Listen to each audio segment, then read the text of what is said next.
Bwana Yesu asifiwe. Wakati uliopita nilitolea wito kuhusu fungu la 10, na leo nataka nipe maandiko mawili kwenye Biblia ambayo yanaonyesha madhara ya kutotoa fungu la 10. Tutasoma kitabu cha Malaki sura ya 3. Soma sura nzima uone madhara ya kutotoa fungu la 10 mpendwa. Lakini kitabu cha Yeremia sura 14 isome yote tu, utaona madhara ya kutotoa fungu la 10. Kwa ni hatari. Umekuwa ukiishi chini ya laana. Unachokifanya akifanikiwa jinsi unavyotakiwa kupata. Utapata kidogo tu ambacho kitakupa kuishi, lakini kile ambacho Mungu amekusudia hakitaweza kupatikana. Lazima ufanye hivyo na ukiwa kwenye madhabahu sahihi, ambayo madhabahu hiyo mchungaji wa mahali hapo yuko connected na Mungu. Ana uwepo wa Mungu, ili akiomba Mungu anafanya ni maisha yako.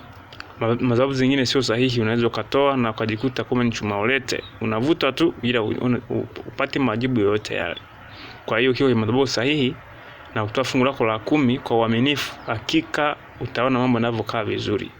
Utakuja kukuta familia inakaa salama, mgogoro hamna, lakini pia kwenye biashara zako unaendelea, na magonjwa ya ovyo ovyo hayapatikani.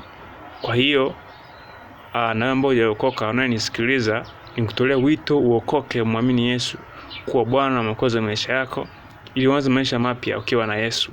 Utaishi maisha ya amani sana, lakini pia uzima tele. Afya njema itakaa na wewe.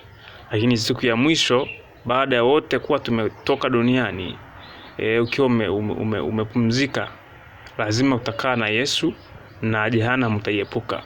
Mungu akubariki sana. Tutane wakati mwingine. Amen.